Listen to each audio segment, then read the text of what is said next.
Hi friends, இந்த வீடியோவில் நம்ம என்ன பார்க்க போகிறோம் அப்படின்னா ஒரு சில டவுட்ஸ் தான். அதாவது உங்களுக்கு வந்து பேசிக்காக பிகினர்ஸாக இருக்கிறவங்களுக்கு கிராஸ் கட்டிங்னா என்ன, ஸ்ட்ரைட் கட்டிங்னா என்ன அப்படிங்கிறது தெரியாமல் இருக்கும். அப்போ நீங்கள் அதை எப்படி புரிஞ்சுக்கணும் அப்படின்னா, இப்போ பேக் பொசிஷன் வந்து நீங்கள் ஸ்ட்ரைட்டாக போட்டு தான் நீங்கள் கட் பண்ணியிருக்கீங்க.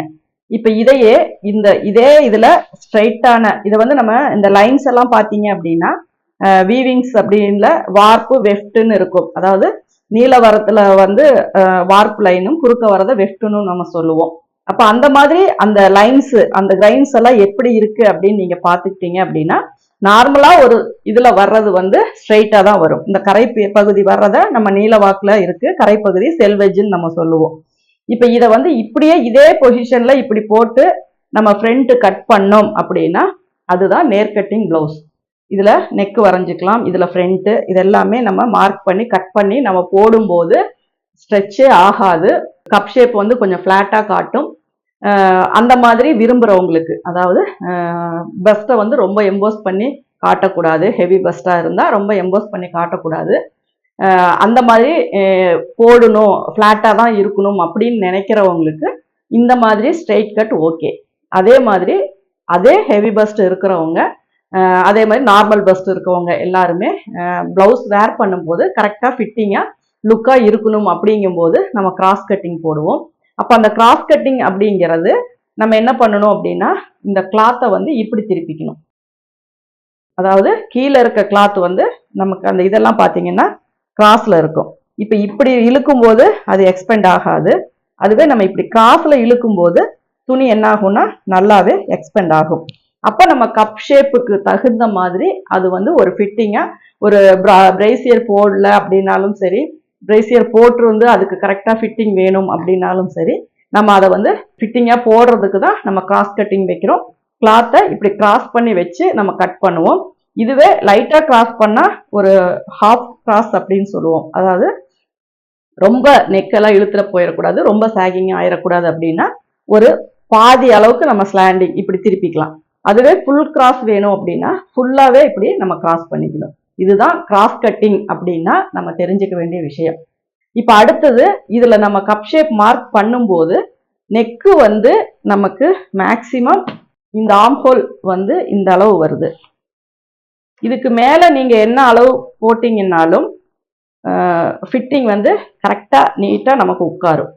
இப்ப இதுக்கு கீழே நம்ம போடுற அளவுகள் எல்லாமே துணி வந்து நம்ம முன்னாடி கொஞ்சம் கிராஸ் வெட்டுற மாதிரி தான் வரும். இப்போ இதுவே ஹெவி பஸ்டா இருக்கு அப்படின்னா அவங்களுக்கு சின்ன நெக் நீங்க வச்சிங்க அப்படின்னா தான் அவங்களுக்கு இங்க ஓப்பன் கரெக்டா கொடுத்து போடும்போது கீழே இழுத்துட்டு வராம கப் ஷேப் வந்து ஃபிட்டிங்கா வரும்.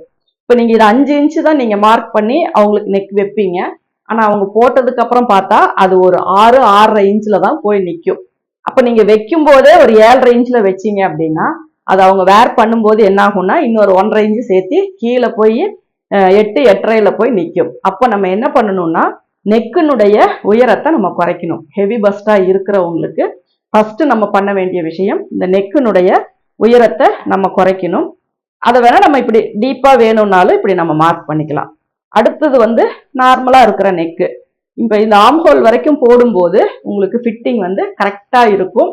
இதுக்கான செஸ்ட் லூஸ் மட்டும் நீங்க கொடுத்துக்கிட்டீங்கன்னா போதும். அதுக்கப்புறம் இங்க கீழே இறங்க இறங்க என்ன ஆகும் அப்படின்னா இந்த அளவுல இருந்து இப்படி கிராஸ் வரும். அப்ப நம்ம என்ன பண்ணணும் அப்படின்னா இந்த மெயினா இருக்க இந்த இடத்துல கொஞ்சம் அளவை நம்ம குறைக்கணும். அப்போதான் நமக்கு இந்த செஸ்ட் ரவுண்டு நம்ம போடும்போது நமக்கு ஃபிட்டிங் கரெக்டா வரும். அப்ப இதுல என்ன அளவு அப்படின்னா நம்ம இந்த ஆர்ம் ஹோல் உயரத்துக்கு மேல வரும்போது நம்ம ஹூக் மேல் பக்கமா போடும்போது ஃபிட்டிங் கரெக்டா இருக்கும். அந்த ஆர்ம் ஹோலை விட்டு கீழே இறங்க இறங்க, இதுவே தான் பேக் நெக்குக்கும் ஃப்ரண்ட் நெக்குக்கும் ஒரே ப்ரொசீஜர் தான். கீழே இறங்க இறங்க என்ன ஆகும்னா இந்த ஸ்ட்ரெயிட் இப்படி மாற மாற உங்களுக்கு ஆர்ம் ஹோல் சுற்றளவும் மாறும். அப்புறம் அந்த லூஸ் அதிகமா வரும், துணி வந்து ரொம்ப எக்ஸ்பெண்ட் ஆகும். அப்போ அந்த கிராஸ் கட்டு நம்ம போடணும். இந்த இடம் போட்டாதான் இந்த இடத்துல உங்களுக்கு செஸ்ட் ரவுண்ட் வந்து கரெக்டா வரும். நீங்க இங்க டாட் பிடிச்சாலும் சரி, இங்க நெக் பீஸ் அட்டாச், இது ஓப்பன் பீஸ் அட்டாச் பண்ணாலும் சரி, அப்போ உங்களுக்கு அந்த ஃபிட்டிங் கரெக்டா வரணும். கரெக்டான லூஸ் நீங்க கொடுத்தீங்க அப்படின்னா இந்த மாதிரி கொடுக்கும்போது தான் உங்களுக்கு கரெக்டா வரும். இப்போ இந்த நெக்குக்கும் ஃப்ரண்ட்டுக்கும் உள்ள ஒரு மெஷர்மெண்ட்ஸ் வந்து உங்களுக்கு புரிஞ்சிருக்கும். அதாவது எங்கெங்கெல்லாம் இழுக்கும் துணி, அப்போ அதுக்கு தகுந்த மாதிரி நம்ம என்ன அட்ஜஸ்ட் பண்ணணும், எங்கெல்லாம் துணி இழுக்காது அதுக்கு நம்ம என்ன அட்ஜஸ்ட் பண்ணணும். இங்க வந்து நம்ம கிராஸ் கட் போட்டுட்டா நெக்கு வந்து இழுத்து ரொம்ப இதான மாதிரி இருக்கிற மாதிரி ஆயிரும். அதனால இங்க நமக்கு கிராஸ் கட் தேவையில்லை. இந்த நெக்கு கீழே இறங்க ஒரு குறிப்பிட்ட அளவுக்கு மேல கீழே இறங்க இறங்க நீங்க போட்டுக்கோங்க. அதுவே ஒரு பிரின்சஸ் கட், இது boat neck blouse princess cut அப்படிங்கும்போது இங்க ஷோல்டர் அகலமா வைக்கும் போது முன்னாடி லூஸ் வரலாம். அப்போ வந்து டாட் பிடிச்சுக்கோங்க. நீங்க இதுவுமே நீங்க தப்பா புரிஞ்சுக்கிட்டு ஒரு வீடியோல நீங்க அங்க பிடிக்க சொல்லியிருக்கீங்க, இப்ப இதுல வந்து வேண்டான்னு சொல்றீங்க அப்படின்னா அதுக்கும் விளக்கம் தெரிஞ்சுக்கோங்க. நெக்கு வந்து வைடா, அதாவது போட் நெக் மாதிரி வச்சுட்டு நம்ம கிராஸ் போட்டோம், பேக் ஓப்பன் போட்டோம் அப்படின்னா அந்த ஃப்ரண்ட்ல வந்து நெக்கு வந்து லூஸ் வரும். அது எதனால அப்படின்னா நெக் ஷோல்டர் வைடா இருக்கு, நெக் வைடா இருக்கு, அதனால லூஸ் வருது. இது அப்படி கிடையாது. இது normal shoulder, normal neck, normal round, heavy first அப்படி இருக்கிறவங்களுக்கு இங்க நீங்க வந்து அந்த கிராஸ் கொடுத்தீங்கன்னா ரொம்ப நெக்கு குறுகலா போய் இழுத்த மாதிரி ஆயிரும். அதனால அதுக்குள்ள வித்தியாசத்தை தெரிஞ்சுக்கோங்க. இப்ப இந்த பஸ்ட் பத்தின டவுட்ஸ் உங்களுக்கு கிளியரா இருக்கும். அடுத்தது ஈஸ் அலவன்ஸுக்கு என்ன வித்தியாசம் அப்படின்னு நான் சொல்றேன்.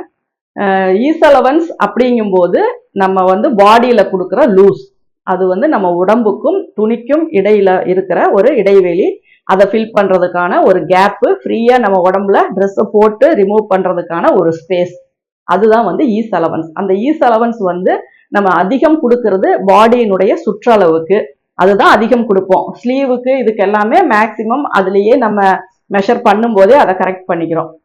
தலையில இருந்து நம்ம உள்ள போடுற எல்லா கார்மெண்ட்ஸுக்குமே, அதாவது ஒரு சுடிதார் மாதிரியான இதுக்கு எந்த ஒரு ட்ரெஸ் நம்ம தைச்சாலும் அதுக்கு வந்து நம்ம பாடி சுத்தி கொடுக்குற அளவு வந்து ஈஸ் அலவன்ஸ். சீம் அலவன்ஸ் அப்படிங்கிறது நம்ம ஸ்டிச்சிங்காக விடுறது. அப்போ ஸ்டிச்சிங்க்கு வந்து நம்ம நார்மலா சைட்ல வந்து ஒவ்வொரு வீடியோஸ்ல 1 இன்ச்சு 1.5 இன்ச்சு 2 இன்ச்சு அப்படின்ட்டு நிறைய வித்தியாசங்கள் நான் சொல்லி இருப்பேன். ஏன்னா அந்தந்த ட்ரெஸ்ஸுக்கு நம்ம எவ்வளவு வைக்கிறோமோ அதுதான் நம்ம சொல்லுவோம். மினிமம் வந்து இப்ப சுடிதாருக்கெல்லாம் பாத்தீங்கன்னா ரெடிமேட்ல நீங்க வாங்குனீங்க அப்படின்னா சீம் அலவன்ஸ் பாத்தீங்கன்னா ஒரு 1/2 இன்ச்சு தான் விட்டுருப்பாங்க. அதாவது நல்ல பிராண்டட் சைஸ்ல சைட்ல ஓவர்லாக் போட்டு ஒரு 1/2 இன்ச் மட்டும்தான் விட்டுருப்பாங்க. ஏன்னா அதுதான் அவங்க ஃபிட்டிங் லைன். அதுக்கு மேல நீங்க கிளாத் கொடுத்தீங்க அப்படின்னா அவங்களுக்கு அந்த ஷேப்பு ஸ்ட்ரக்சர் இதெல்லாம் எதுவுமே வராது. அதுக்கு மீறி நம்ம பிரிச்சு விடணும், ஃபியூச்சர்ல உடம்பு போட்டா துணி பத்தாம போயிடும் அப்படிங்கிற ஒரு பிளானிங்காக தான் நம்ம அதிகமா உள்ள சீம் அலவன்ஸ் வந்து நம்ம அதிகமா கொடுக்குறோம். அப்ப அந்த சீம் அலவன்ஸ் வந்து எல்லாருக்குமே நம்ம ஒரே மாதிரி தான் கொடுக்கணும்னு இல்லை. ஒரு சிலர் உடம்பு போட்டவங்க எல்லாம் சொல்லுவாங்க, இதுக்கு மேல எல்லாம் நான் உடம்பு போட மாட்டேன், அதனால சைட்ல நிறைய துணி கொடுக்காதீங்க, அது எனக்கு உடம்பு போடும்போது டிஸ்டர்ப் ஆகுது, இடுப்பு கிட்ட எல்லாம் ரொம்ப மொத்தமா இருக்க மாதிரி இருக்கு, அதனால எனக்கு ரொம்ப கம்மியாவே கொடுங்க அப்படின்னா ஒரு 3/4 இன்ச்சு 1 இன்ச்சு நம்ம கொடுக்கலாம்.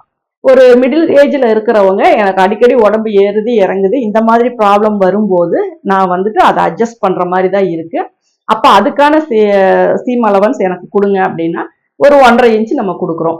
ஒரு சிலர் வந்து ரொம்ப சின்னவங்களா இருக்காங்க, ஃபியூச்சர்ல அந்த பிளவுஸ் அவங்க போடணும் அப்படின்னா அதுக்கு வந்து கொஞ்சம் துணி அதிகமாவே கொடுங்க அப்படின்னு சொன்னா ஒரு 2 இன்ச்சு கொடுக்கலாம். அதனால சீம் அலவன்ஸ் அப்படிங்கிறது அவங்கவுங்க விருப்பத்துக்கு தகுந்த மாதிரி நம்ம வைக்கிறது தான். நம்ம மேக்சிமம் 1/2 இன்ச்சு வச்சாவே போதும், நம்ம சீம் அலவன்ஸ் அவ்வளவுதான். அதுவே மாதிரி ஸ்லீவ்ல பாத்தீங்க அப்படின்னா ஃபோல்டிங்காக நம்ம கொடுக்கறது வந்து அது ஃபோல்டிங், அது வந்து சீம் அலவன்ஸ்ல வராது. அதுவே நம்ம ஆம் ஹோல் கிட்ட தைக்கும் போது, ஓப்பன் பீஸ் வைக்கும் போது, நெக் பீஸ் அட்டாச் பண்ணும்போது, கிராஸ் பட்டி வைக்கும் போது விடுற 1/2 இன்ச்சு 1/4 இன்ச்சு எல்லாமே நமக்கு சீம் அலவன்ஸ் தான். அப்ப அதனுடைய வித்தியாசத்தை முதல்ல புரிஞ்சுக்கோங்க. ஏன்னா ஒரு வீடியோவில் ஒரு விஷயத்த விளக்கமா சொல்லும் போது அதனுடைய சம்பந்தப்பட்ட விளக்கம் வந்து உங்களுக்கு டவுட்டா வரும். ஆனா அது இன்னொரு வீடியோல நான் அதை வந்து இதுதான் இது. ஆனா பேசிக் அப்படிங்கிறது ஒரே விஷயம்தான். சீம் அலவன்ஸ் அப்படிங்கிறது அட்ஜஸ்டபிள் தான், இடத்துக்கு இடம் மாறுபடும். ஈஸ் அலவன்ஸும் அட்ஜஸ்டபிள் தான், அவங்க உடம்புக்கு தகுந்த மாதிரி. இப்ப பிளவுஸுக்கு 4 இன்ச்சு தானே வைக்கிறோம், ஒரு நைட்டி தைச்சா 10 இன்ச்சு வைக்கிறோமே அப்படின்னா 10 இன்ச்சு அப்படிங்கிறது அந்த நைட்டினுடைக்கு நமக்கு எவ்வளவு லூஸா நம்ம போடுறோங்கிறதுக்கான ஸ்பேஸ். பிளவுஸ் அப்படிங்கும்போது ஃபிட்டட் கார்மெண்ட், ஃபிட்டா தான் நம்ம போடுவோம். அப்போ அதுக்கான ஸ்பேஸ் தான் அந்த 4 இன்ச்சு. அதுவே டீப் நெக் வைக்கும் போது அந்த ஈஸ் அலவன்ஸையும் நம்ம குறைக்கிறோம். அந்த மாதிரி சில நுணுக்கமான விஷயங்கள் நீங்க புரிஞ்சுக்கிட்டா சின்ன சின்ன சந்தேகங்கள், ஏன்னா அடுத்த ஸ்டெப்புக்கு நம்ம போகணும் அப்படின்னா இந்த மாதிரி சின்ன சின்ன விஷயங்கள்ல உங்களுக்கு ஒரு கிளாரிபிகேஷன் வேணும். அதுக்காக தான் இந்த விளக்கம் சொல்றேன். நீங்க இப்போ ஒரு அளவுக்கு நான் டேலண்டடா இருக்கேன், ஸ்டிச்சிங்ல எனக்கு எல்லாம் தெரியும், அப்படின்னு, அதாவது தெரிஞ்ச வரைக்கும். எல்லாமே தெரியும்னு நானுமே சொல்ல முடியாது, எல்லாருமே சொல்ல முடியாது. நிறைய விஷயங்கள் இன்னுமே கத்துக்க வேண்டியது இருக்கு. அப்போ ஸ்டிச்சிங்ல ஓரளவுக்கு பேசிக்கா எனக்கு தெரியும் அப்படின்னு நம்ம ஒரு கான்பிடென்டா இருக்கணும்னா இந்த மாதிரி சீம் அலவன்ஸ் என்ன, ஈஸ் அலவன்ஸ் என்ன, டாட் என்ன, நாட்சஸ் என்ன, சிசர் கட்னா என்ன, அதாவது எட்ஜ் ஸ்டிச்னா என்ன, ஊசியிட தையல்னா என்ன, அதே மாதிரி குதிரையிட தையல்னா என்ன, பேக் ஸ்டிச்னா என்ன, அந்த மாதிரி நிறைய விஷயங்கள் வந்து எல்லாருக்கும் ஒரே மாதிரி தான். அந்த மாதிரியான விஷயங்கள் வந்து நீங்க நுணுக்கமா தெரிஞ்சுக்கோங்க.